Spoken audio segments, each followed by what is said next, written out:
Good afternoon, everyone. Welcome to the January 18th meeting of the Oklahoma Space Industry Development Authority. I'd like to call the meeting to order. And as a reminder, that this meeting is being conducted in accordance with the Open Meeting Act, and a notice has been filed with the Secretary of State. The agenda has been posted, and this meeting will be available online and is being broadcast, I believe, on the radio. So welcome all listeners. Wow. Okay, thank you very much for being here. We do have a quorum, I believe, today. Kim, would you like to go ahead and call the roll, please? Mr. Howie? Here. Mr. Gurry? Here. Mr. Gillette? Here. Mr. Schultz? Here. Ms. Rolls? Here. Mr. Siegfried? Mr. Henry? Present. All right, and we have some visitors here with us, and if you would not mind just standing up and introducing yourself so we can greet you properly. Nick Archer, Oklahoma House District 55. Thank you for being here. Dave Sherman, Partners Group. Thank you. Summer Jones, Green Aerospace Center. Thank you. Josh Waters, Assistant Galactic Operations. Excellent. Very good. And Bailey. Yeah. Yes, thank you very much for being here. All right, moving on to our agenda. Item 3 on the agenda is the approval of the minutes from the December 13th special board meeting. So in reviewing the minutes that we were presented today, I apologize, but I have found an error, so I would like to make a motion to push that until our next meeting for approving the minutes from last meeting. Okay. Do we need to vote? Second. Okay, so moved, and we have a second. Kim, would you please call the roll? Yes. Mr. Howie? Aye. Ms. Gurry? Aye. Mr. Gillette? Aye. Mr. Schultz? Aye. Ms. Rolls? Aye. Mr. Henry? Yes. Thank you very much. All right, Deidre, I believe you also have item 4. Yeah, and so, again, I apologize. The report, the treasurer's report that's in front of us today has a small error on it. So, again, I would like to make a motion to move that until our next meeting so I can get that fixed. Okay, Second. thank you. And Kim? Mr. Howie? Aye. Ms. Gurry? Aye. Mr. Gillette? Aye. Mr. Schultz? Aye. Mr. Henry? Yes. Ms. Rolls? Aye. Very good, thank you. Now we will move on to agenda item number 5, which is the Executive Director and Facility Report. Right. Thank you, Chair. We'll begin with the ARPA report. ARPA is the $4.25 million that we got from the federal government through the state of Oklahoma. This is for our water and wastewater treatment. We immediately saw it and acquired Synergy Engineering as our engineer of record for this project for both the water and the wastewater systems. We met with them last week at the 65% stage of design. What they've done to this point is they've brought out some technical equipment and done some other studies on the water system, on the wastewater system, and they're starting to put together their scope of work for the entire project. This is the 65% portion. We met with them, went over those, and then added some additional items that we've identified that things we would need before they close the project out and then open it up for the contracts to come in and do. We want some cutoff valves throughout the park so that if we do have to do work in some portion of the park, it is a closed system. We've got 3 wells that feed the entire park. They fill up a 1.9 million gallon water tank. That tank feeds through the park to a standing water tower that provides us the water pressure in the park. So it's a closed system. So a couple of months ago when we had to make a repair, we had to shut the entire system down. So what we're asking for, and another thing we're asking for, is that they put cutoff valves throughout the park so that we can shut off different sections without having to shut the entire system down. As for electronic meters, painting the water tower, the tall water tower that provides our water pressure, And then the good news that they found is that they don't have to dredge the retention ponds. There's a bug or a bacteria or something that they can put into it that will effectively eat up the sludge, and they said it's been incredibly effective. They've used it at a couple of different sites, including a couple of prisons in Oklahoma that had, one of them I think had a 6-foot sludge in the bottom of it, and this took care of it. And so rather than doing aeration, they plan to put this in there. So that's going to save us the expense of having to build another retention pond. They said the ponds that we've got will be satisfactory for the purposes that we've got, and then they'll do some additional work building the dikes around the ponds, and then new fencing around it, and some other things on that. We'll meet with them again when they get to the 90% level of engineering study on it, and then at that point, they said that they beyond that, we should be able to be ready to put the project out for bid this summer, and they don't see any problem with getting the contractors and the projects completed before the December 2026 federal ARPA deadline on that. So we're really excited. They were really praising us that we got out so far ahead of it, got our engineering firm in place, and are that far ahead, because the state did receive a lot of money for water systems, and so there's going to be a lot of projects that are going to be folding up and lining up right behind us. So we're pretty excited that we got this far down the road. Hopefully we won't have any troubles when it comes to the contracting portion of it. But they're putting together the scope of work to give to the contractors. Then we'll go hire the contractors or select contractors, and then put them to work on the project, doing the scope of work. So we're ahead of the game on that.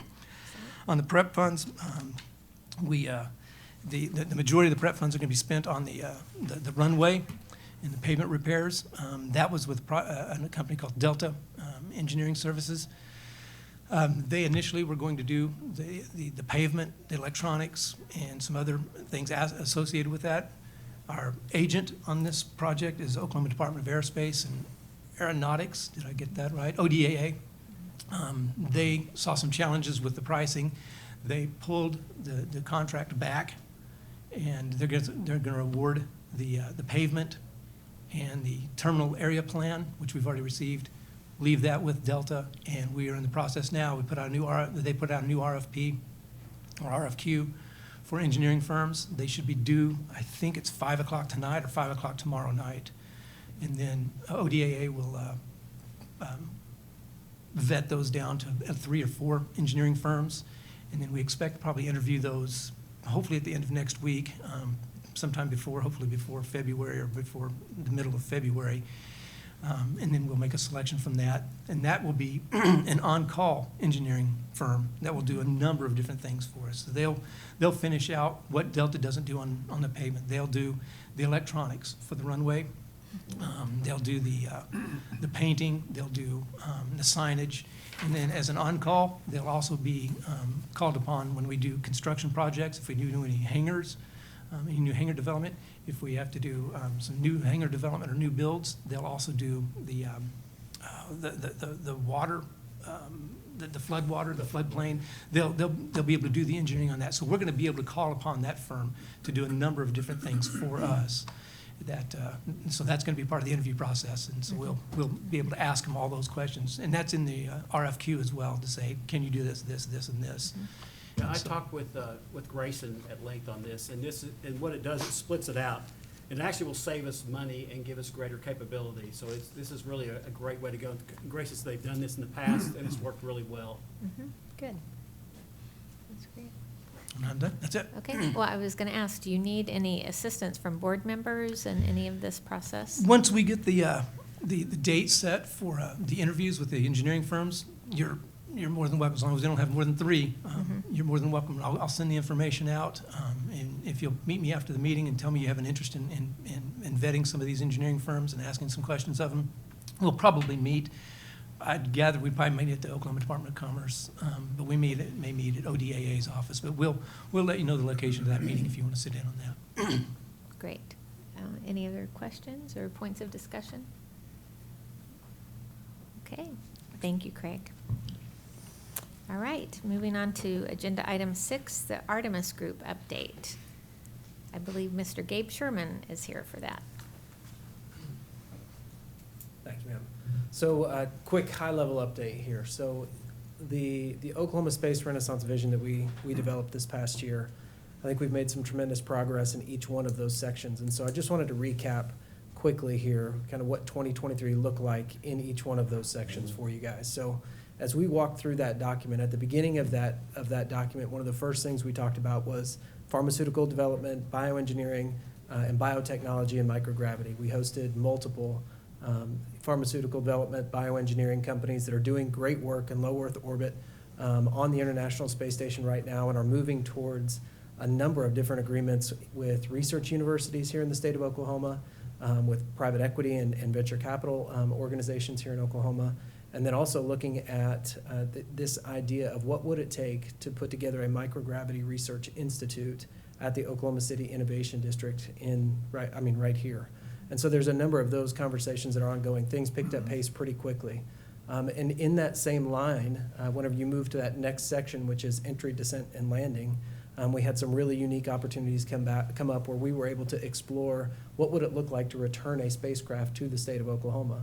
And through a number of different relationships and conversations, we are in discussions about potentially making that happen over the next year to 2 years. Through some of our friends with the tribal relationships that we've kind of developed, but one particular company is very, very interested in what Oklahoma has to offer on that particular issue, and so we feel like that's in our wheelhouse and something that we got to keep pursuing this year. The next section talked about what would it look like to launch from an inland perspective here in Oklahoma. This month, we're gathered with members of the DoD, specifically Space Force, looking at FAA, private industry, and members of the board. We're getting together with a group down in January down in Florida to discuss this very opportunity. It's a chicken or the egg conversation right now between Space Force and FAA and all of the other safety and regulatory regimes, and we want to make sure that we get everybody talking together about what type of study needs to be done, what type of discussions need to be had to move this idea of inland launch forward. And so we've been orchestrating that meeting here for going on about a month and a half, and that comes together on the 29th. So hopefully what will come out of there is a way forward for us to really start looking at what do we need to do over the next few years to put Oklahoma in the center of the discussion for inland launch, specifically on the national security side for our government, which would be an incredible thing. Moving beyond that, we're looking at, we talk a little bit about the human research program and ideas about human research for spaceflight participants, and that Oklahoma should make a play there.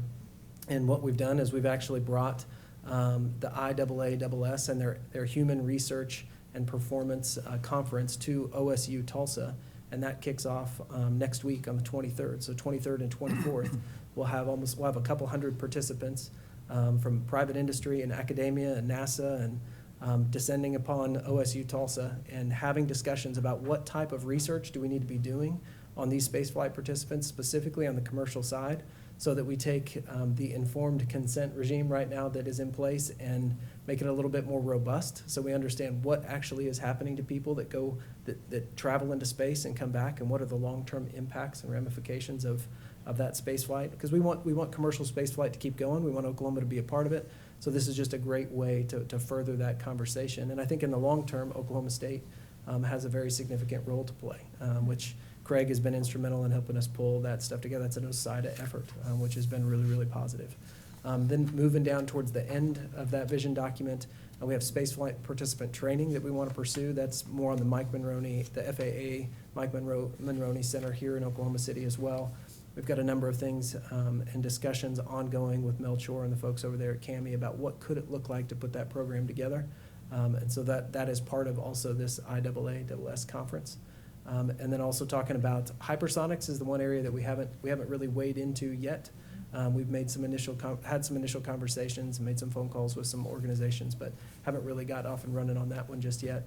And then lastly in that document, it's high volume manufacturing, and we're doing a number of different things to attract companies to Oklahoma to do some of that high volume manufacturing work. And we're game planning for Space Symposium and a few other major conferences this year where we think we can lock down some of those opportunities. So it's been a successful year developing the vision, but also executing it. The board has been tremendously supportive. We thank you very much for that. And Craig has been a great asset all along the way. We were also blessed. We have Representative Archer here in the crowd, and he's an advocate for Burns Flat.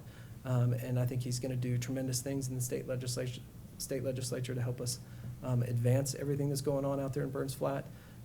But that, like we talked about from the outset, that's one piece of an overall Oklahoma strategy. So we don't want to get so focused there that we lose lock on everything else. So it's been good. It's been a good year, and looking forward to continuing. Could you mention our discussion about creating a test capability?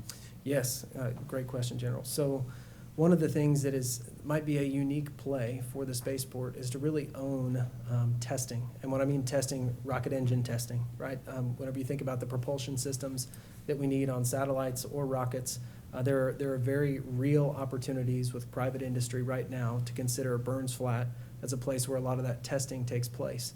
And so the question is, what type of infrastructure would we need that's company agnostic, that we could invest in, build out there, that would attract private industry to use that facility for testing? The great thing is when we've had these discussions, and this was actually brought to us by a private company, they said if that facility existed, if test stands existed, and fuel storage and everything else existed out there, we'd be using it 7 days a week right now. And we're not the only one. And so that was as music to our ears. Like, let's find an opportunity, because if we get in the door doing testing out there and we're having discussions about inland launch, there's going to be great things where if we can go from testing to inland launch with payload processing, we're moving towards a day whenever launch becomes a real thing out there, and return eventually becomes a real thing out there. So the testing looks like a great step. It looks like there's demand for it. Whenever somebody says we'd use it 7 days a week, that's something that we really pay attention to. And if we can get companies that are interested in developing their next propulsion system for their satellites, or just testing their current propulsion systems for rockets and satellites, we could have it out there. That would be a big win for the state.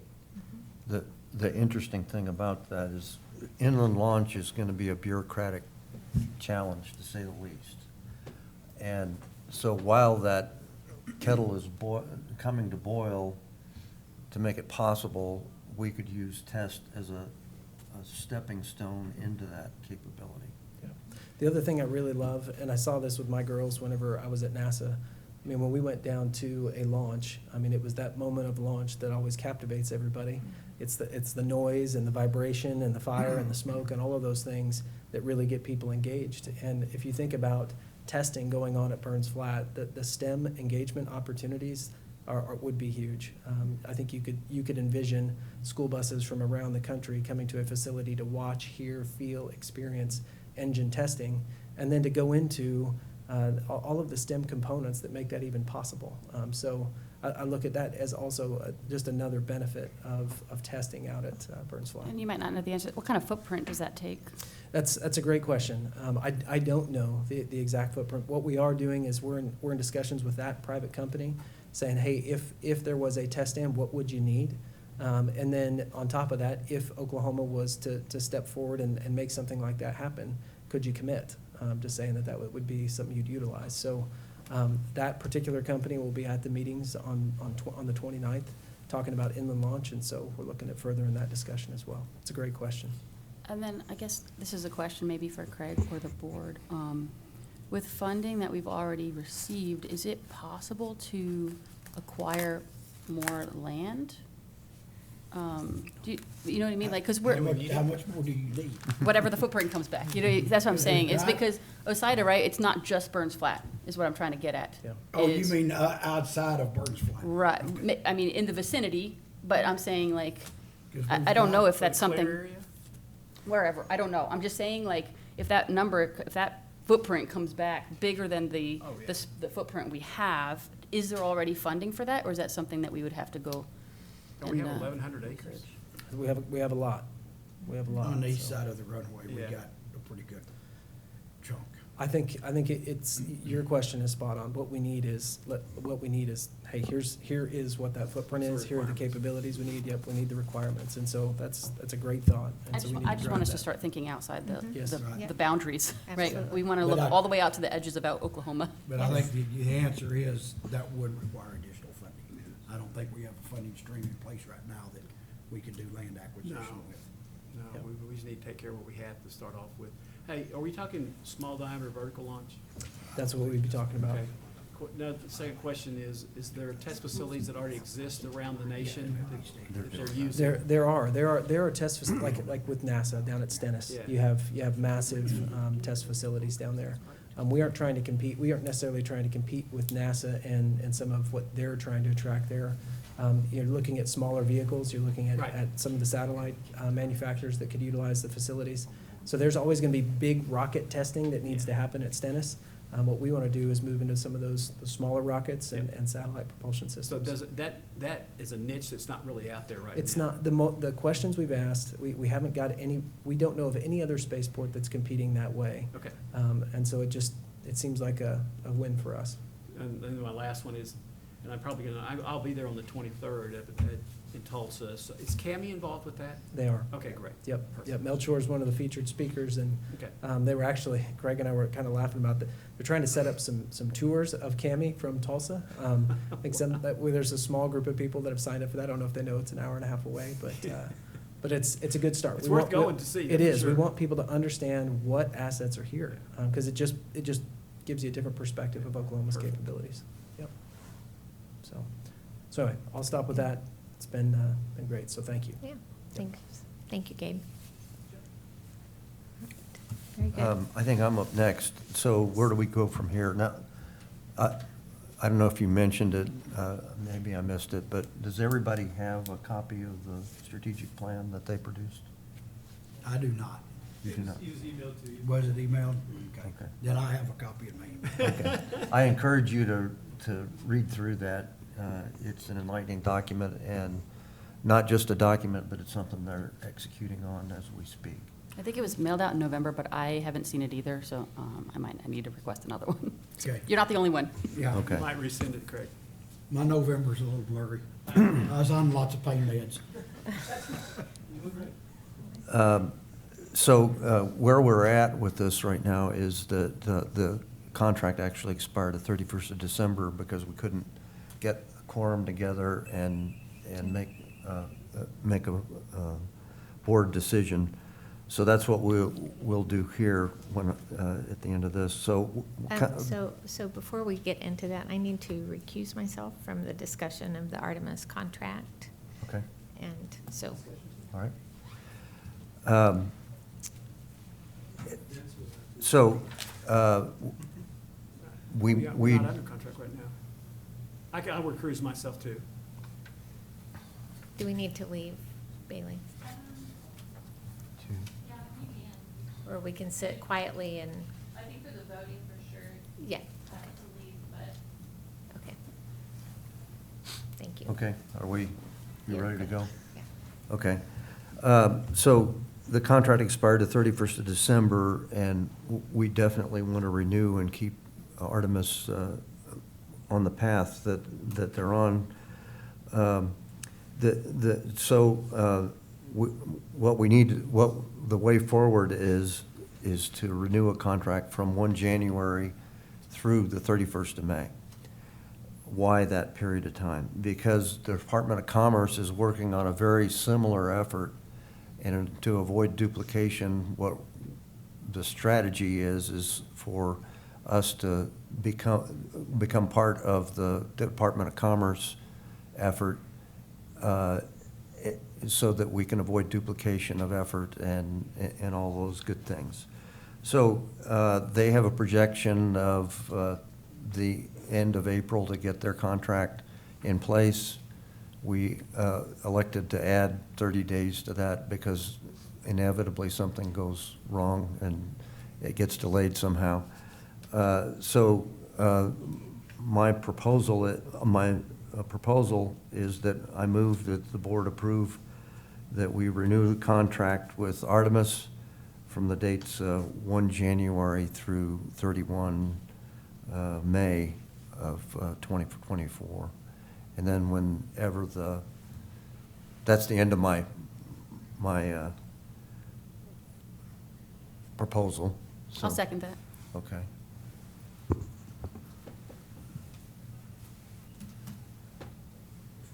Mr. Howie? I abstain. Ms. Gurley? Aye.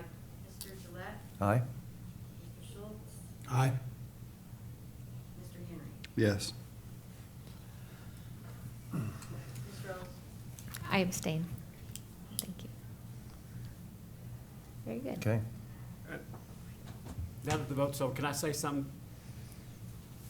No. I'm asking the attorney, is it okay now that I talk? I was just gonna give an update on where we were at with Commerce on the contract. Yeah, great. So, we have a consultant that's helping us write it, that she was an attorney, former attorney for the state through for OMES. And so I actually have I was reviewing that right before I left, so I've got the RFP in my hand, and it looks like we're probably gonna beat that date, we hope, and the contract's going good, and we reviewed the statute, or the clause that says to put OSIDA be able to piggyback onto this contract. And then we're also talking about putting a little piece in there about infrastructure too, so we as a board could do what we needed to with Artemis as from an infrastructure perspective. But it's definitely on track, and I think we'll beat that date of April, so we'll see. Okay, great. Very good. All right, thank you. Lots of exciting things going on here. Okay, we will move on to agenda item number 8. And that is a discussion of property insurance and the premium payment to OMES. So each year, all state agencies are looped together in a division called risk management. So we all share losses through the state.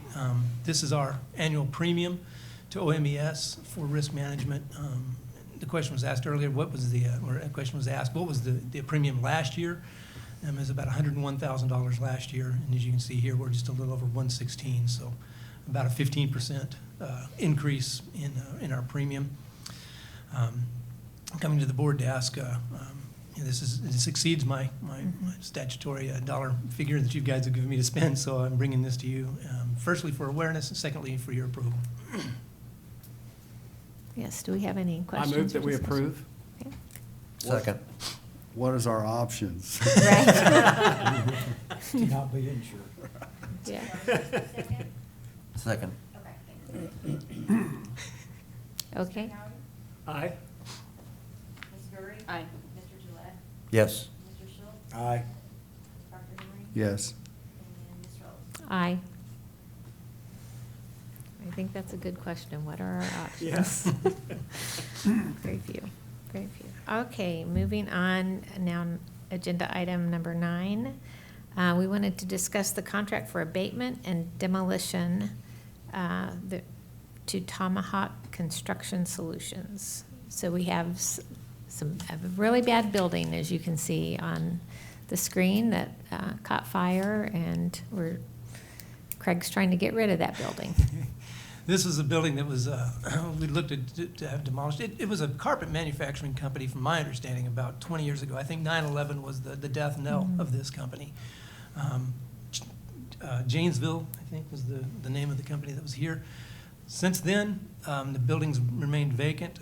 There was a storm probably about 15 years ago that took the roof off, and then another storm after that completely removed the roof. And so it's been sitting without a roof for at least 10 years, maybe a little bit longer. And we came in on November 9. Somebody had gotten into the building. We had a subsequent fire. Risk management said, this qualifies clearly for an emergency. Pick out a contractor and have them abate, because there's probably still some ACM in this building. Have them abate it and then raise the building. So what we did is one of the companies that we asked to look at demolition of all the other buildings on the site had been out a number of times, made a bid, was within just a few $1,000s of the bid that was ultimately been selected, and you'll see that later on in the agenda. This is being used, we're going to use the $100,000. That will be our deductible on this. The entire project is $213,500. It's in your booklet. It's in the pocket in the back. It outlines what the construction project and demolition project entails. This is at the request of risk management. Risk management tells us pay the entire amount, and then we will pay you back minus the $100,000 deductible that we paid for our insurance. So We are going to utilize, we're going to utilize prep funding to pull this down.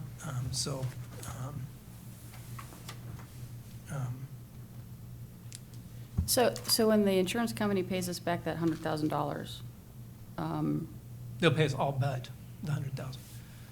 So that's our deductible. or that, I'm sorry, when they pay us everything but the $100,000, that goes into the same fund? How does that work? Where does it go? I just don't, I mean, I just don't know the way that this, the fund that we took it out of. So we'll pay risk management 200, I'm asking the board's approval to pay or to pay Tomahawk Construction $213,500. We'll send that invoice to risk management. They'll send us $113,500 back, So that's the total cost of demolishing that building. demolishing that and removing And the removing asbestos. Is this just an insurance process? Do we have this in writing? What? We're betting on the come? I don't understand. Yeah, it's 50% deductible. Yeah, God. Well, they would have paid, It's a bad business decision. our 100,000 is regardless of what the, that's just our Oh, deductible. that's our, that's. That's our okay. deductible. Yeah, it could have wiped the whole All right. place out, and our place would have been just 100,000. It's the same state that we just got to. Okay, so we just file it and they take the deductible out and reimburse us. Okay, got it. That's just the process. Okay. Wow. What other questions do we have? So is that deductible per occurrence, per year, I think it's, yeah. $100,000 per occurrence? Who wrote that line? No, I didn't do that. Charles Ortega did that. Yeah, We if did it you, to get the He cost works down. for OMS now. if you go to your miscellaneous tab, you'll see the, I guess, OMES letter that talks about it says by per occurrence. Well, having this building gone, will that deduct from that The $115,000 premium? bill for next year? That's gonna be right? that's gonna be the question to Just risk 'cause management. They're gonna say- try to tell us, oh, we didn't even look at that building. Right. Oh, but you did charge us $100,000 to tear it down. All right. And that's the hope when we, another item on the agenda is removal of some other buildings, and so that's, we're gonna go back to risk management and say, these are no longer on our inventory. So risk I don't- management's gonna pay us to tear it down, did they pay us for the damage of the building?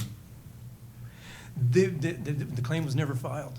They came and Wow. investigated it, and I'm sure the agency at the time didn't have the resources to come up with a deductible. Back in those days, that was, But we Where just our had pro- the fire recently, though. this time, yeah. Did we turn that in? But we turned that one, the fire one in, yes. And they- But when the roof was blown off back, 15, 20 years ago, I don't guess they Best filed. clients ever. That's not my insurance company. It is. Well, So on the other buildings that we're planning to demolish, where are the funds coming from to do that? Prep. From prep funds? Mhm. And I was just wondering if there are any connecting threads between demolishing this building and the other buildings that we have. This would have probably been on the list of buildings to demolish. We've got a break, I guess, that we, it's not gonna cost us nearly as much to demolish it. But what this does is it clears those buildings. They're all attractive hazards. They're all abandoned, they're all dilapidated, they're all eyesores. They're all viewable from any road within Okay, the so park. I want to get clarification. So because this one burned and we filed an insurance claim, this one's only going to cost us half the price to demolish it? Okay, Good summation. okay. Very good. Okay, any other discussion?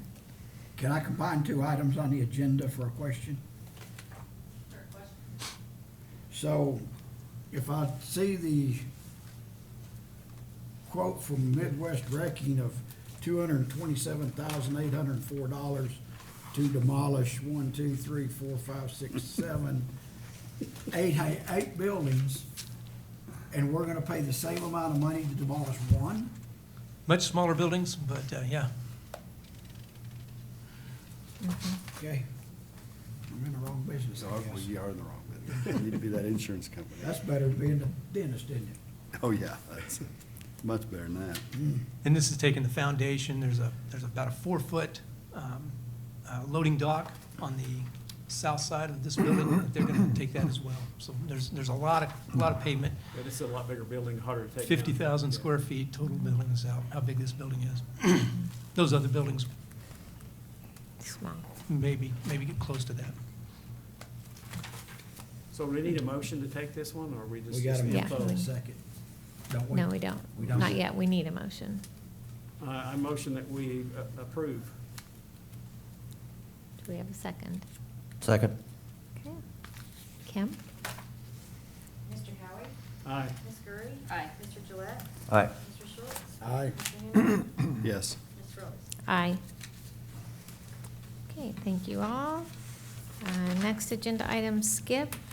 And moving on to agenda item number 11. Okay, this is OSIDA Ad Hoc Committee on the Terminal Area Plan. So we discussed this a little bit at our last meeting, that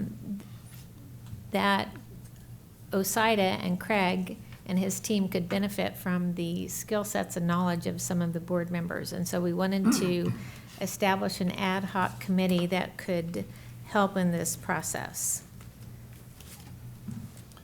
So what we have is a terminal area plan that Delta Airport Consultants has put together for us to show us what could be for the commercial and military side of the airport. This is, at the bottom of the screen would be the main runway, the large runway. You'll see the taxiways that lead to the large apron.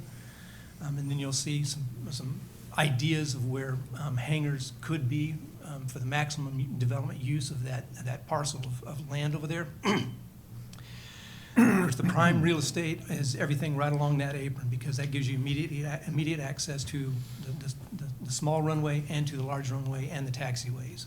So there's only there's only a finite amount of that space on that apron. So the objective to the engineers was to say, how can we take this finite piece of property and make it as accessible for as many entities as possible? We expect that certainly Premium Aerospace has plans to grow and develop, and we want to certainly make space for them. We imagine other companies will come in, and of course the military, and then as Gabe was talking about, space as well. We need to make sure that we don't block ourselves out from future development and growth. That may not happen in my lifetime, but we certainly don't want to make it where a couple of years down the road or 20 years down the road that you've blocked all access to the terminal. So Delta put together a few proposals. This is one that has gained the most traction from ODAA, Commerce, us, and we certainly want to run this by an ad hoc committee of the board as well. As you'll see in this, there are two taxiways that go between the dark blue hangars, or those are proposed hangars where hangar space could be developed. In between them, you'll see some lighter blue lines that go. In this depiction, they're up and down, but in the real world, that's east and west, to provide access to more areas back away from the airport. So you're actually expanding the capability of more hangars going into that area, and then being able to taxi to that apron, to the taxiways, to the main runway. So this is the terminal area plan. This is just a plan, a proposal, an idea to go with. This is not set in ink. This is just something that we can work from that gives us an engineer's design of what it could look like. And so we'd like for the ad hoc committee to take this or any other ideas they may have in their heads that how this space may be able to work in relation to what we've been provided by Premium Aerospace. Same area. This is a proposal that they sent us. It's dated in November. They may have changed since then. But you'll see my existing hangars on the left side of the screen, and then you'll see three large hangars that go along the apronway right there. And so what we want to do is to accommodate as much of that as we can, but then still be able to leave space available. So I'm asking for an ad hoc committee of the board to get together, to bring their expertise. I know we've got a former airport manager here. We've got some others on the board with different types of expertise that would certainly play well into helping review these plans, make some ideas, make some suggestions, and so that we hopefully can come to a conclusion that everybody will be able to benefit from. Very good. I'm happy to be on the committee. I Excellent. would like to be considered as well. Okay, very good. I think we have two good candidates. Do you want a third? I need a motion to create the committee, and Oh. then we can look to, Okay. We need a motion to create an ad hoc committee for the I'll make the terminal motion area. to create an ad hoc committee for the purpose of studying the terminal area plan. Second? Very good. Kim? Mr. Howie? Aye. Ms. Curry? Aye. Mr. Gillette? Yes. Mr. Schultz? Aye. Mr. Henry? Yes. Ms. Rolls? Aye. Very good. And now we can Okay, and now we've had two highly qualified candidates put forth their names.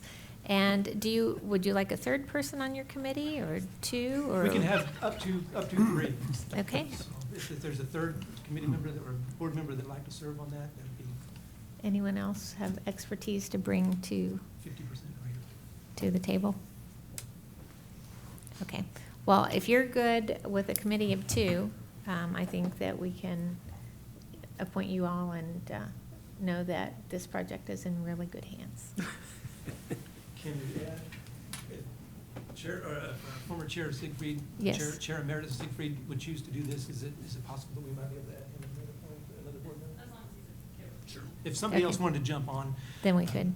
Later, but ideally, we'd like to get started on this as quickly as possible. This information's been emailed to you as a group, but only those would be able to respond to that. Yes, okay, very good.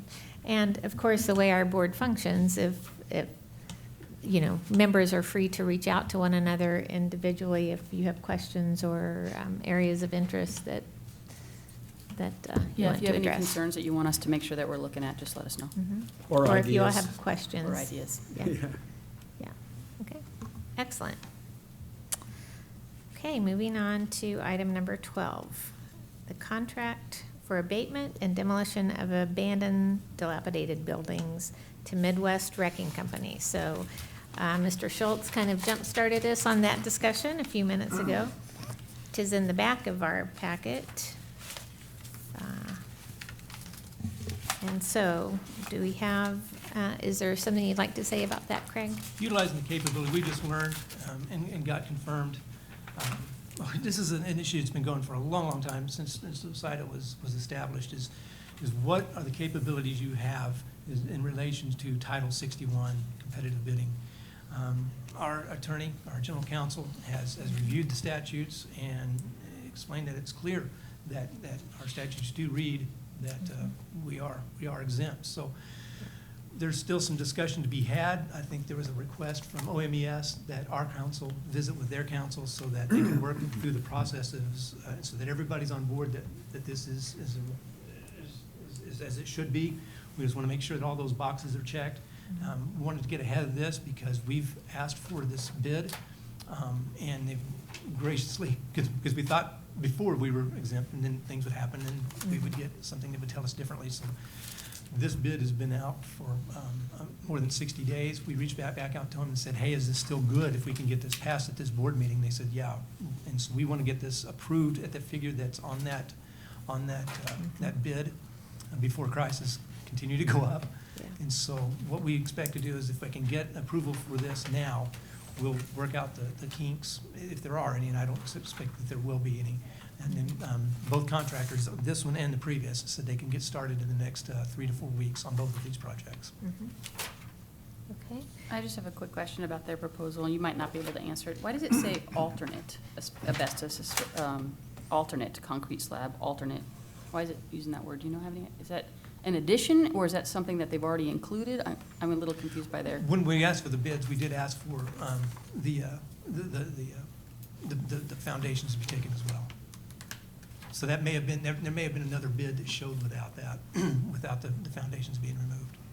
But I don't know. But this bid includes the foundations? Correct. Okay. And the paving inside, so there are different sections on their bid, and are you wanting them to do all of them? So we've got the buildings,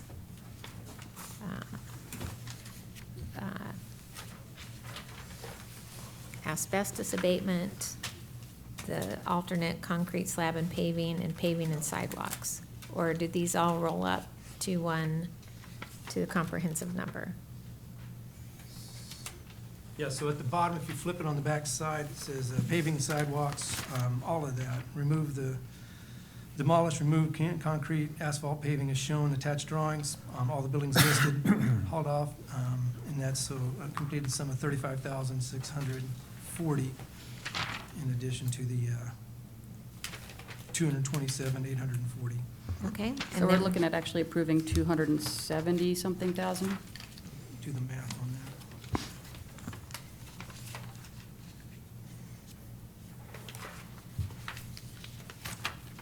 I think it's more than that, if you add in the asbestos. Oh, yeah, I didn't, Yeah. I missed those. Yeah, so I'm not sure if there are certain parts that are included in the original 227,840 and that are just broken out separately, or if each of these are separate items that we would be paying for them to do.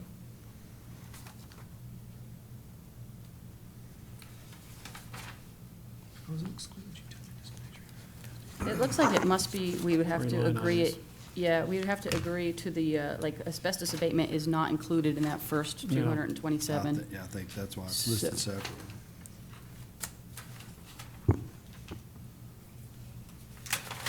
What is building 302? We're agreeing to asbestos abatement 302, but no demolition of 302.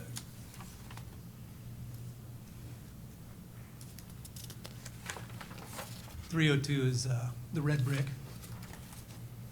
So we're gonna leave that standing. No, it's gonna go, there's just not any asbestos in there, or it's not not as much in there. They didn't find, I don't think they found any, and when they did the assessment on that one. It's not listed It's- as one of the buildings to be demolished. No, it's listed in the asbestos abatement section, but I don't find it listed in any of the other buildings to be demolished, sidewalks, pavement. Is that a typo? Is 302 and 307 the same building?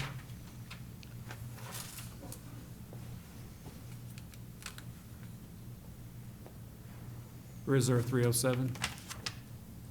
I don't know the 307, I think it might have been a 302. So I'm wondering if it's a typo. So 307 on their bid, maybe 302. Yeah, that's what I'm wondering. That's Now I'm what looking at it. These are the buildings that we've got identified. 302 is not listed at the top. Right. Right, but 307 is. And it doesn't And there's no exist. So we don't think 307 exists. I think it's a typo, but Yeah. but we just need to verify that. Well, I would make a motion to approve it pending that Yeah, be the case, I that think- 307 is 302. Yep, so we'll have to wait another 3 months. Right, for the, not the And amount. in my motion to approve, I would approve all of the work. That would be my recommendation, my motion. I don't understand. let's add- What is it, how, Yeah, how much I is it come all? up with $363,113. that's what I got too, Okay. so. 363? We're You either right passed or the- wrong. I passed the audit. You guys have good fingers. Mine's too fat. Former finance guy here. 363 what? 113. Okay.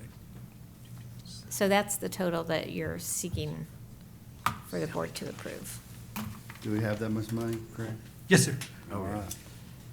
I make a motion to approve Midwest Wrecking for $363,113 pending the confirmation that the 307 is a typo and it actually means building 302. Second? Okay, any further discussion? Okay, good. Mr. Howie? Aye. Ms. Gurley? Aye. Mr. Gillette? Aye. Mr. Schultz? Aye. Mr. Henry? Yes. Ms. Rolls? Aye. Very And good. what I alluded to earlier, this money is all being used as prep money. As we've seen, Midwest Wrecking was the one that we selected for this one. They were the ones that won this bid. Midwest Wrecking has history on this site. They are the ones, if you remember, well, many of you probably don't, but there used to be a series of warehouses that were on the far eastern portion of the property, really close to the houses in Burns Flat. We spent about $500,000, probably about 10 years ago, 2015, 2014, somewhere in that area, to have those buildings brought down. Midwest Wrecking was the company that came out and did it at that time. We left the foundations at the time, so there's huge 4-foot concrete areas around there. So that's, it's not ideal, but that's the company that won this one. And since the other company, Tomahawk, was so close in their bid, and since it's PREP, which is providing rural economic development, we opted that we would go with this company, Tomahawk, out of Purcell, to be the other demolition company. As a result, we've also learned of some other demolition and abatement companies that are located in southwest Oklahoma that didn't bid on these projects before but have interest in doing it.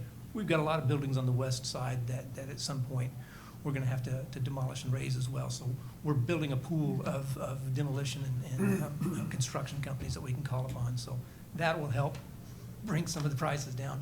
And again, we'll go back to risk management and point out that many of these buildings that they assessed us for last year won't be on the assessment again this year, and hopefully we'll get a better Yes. premium. Yeah, that would be good. And what, is there a timeline where you expect this demolition work to Both of occur? them said they've got projects in the area this next month. They can get started. One said he can get started probably before the end of this month, and the other one said definitely by February he should be on site. Man, I'm not gonna Great. have to look at that anymore. Not Hey, much longer. I've Say- seen that so many times. Yeah. Craig, I think this is going to really go a long way into helping Gabe and them with the vision that they have out there by cleaning up all these old buildings and making this a much, much better looking site. And this is step one. And we got to get rid of this old trash. Doesn't look like an abandoned property. Absolutely. Yeah. Conoco. Anybody- And what Pike will do, it'll Yeah. even make it Yeah, look better. absolutely. We're looking Right. forward to that. Yeah. For our current tenants, yes. And they're- it'll create some good. space for new development as well. That building on the left is right across the street from the burned out building we saw in a few slides earlier. But that's sitting on a pretty good parcel of land that will certainly be a useful piece going forward. All of them sitting on useful pieces of land, but And Representative Archer, we're going to try to make your dream come true. Mhm. Yeah. And we appreciate your help. Very good. Thank you. That's really, may not sound exciting, but it's pretty exciting that these things are occurring. This is great. Tearing Been a down long buildings time. pretty Long exciting. time coming. Yeah, very good. Okay, well, I think we are closing in on it. Our last agenda, well, number 13, would be any new business, which would be anything that we could not reasonably have known about prior to this meeting. Do we have any new business issues? Okay, pending none, then item number 14, board member comments. Does anyone have any comments that they would like to make? Vince is thinking about it. Okay. I would just like to say, Craig, thank you so much for your report, that you emailed out. There was a lot of great information about what you guys are doing, and I appreciate your entire team for the hard work that they're putting in. Thank you so much. thank you very much. Appreciate your recognizing. I know they're kind of Yes. lengthy, but if you read those, you're going to get a good summation of a lot of the stuff that's taken place. But I echo that too, Craig. I know that you've been under a lot of scrutiny and there's a lot of things going on, and I think we've done a lot of good. I asked Craig to put together a one-pager that I think he mailed to everybody on the budget, on how we're spending the $32 million, which I think is very beneficial, and then what the future looks like, which is awesome. And then your accomplishments too. That's just been great since we've been doing this. I appreciate it. Well, if you remember, I love to quote Ben Robinson, former board vice chair, former General Ben Robinson. He said, when I used to come to these meetings, we'd talk about batwing mowers and Mowing grass and changing oil. that's what the issues we're talking about. He said he'd be so excited to be talking space, and I certainly want to recognize our new tenant out here, our very first space business tenant, Josh Waters, if he's still in here. So Yes, he is. Yep, Glad to have you, Josh. Be yes. here. Excited for the future. Let us know what you need. Absolutely. All right, thank you. Any other comments? Okay. Hearing none, then I believe we could entertain a motion to adjourn. I move. Second.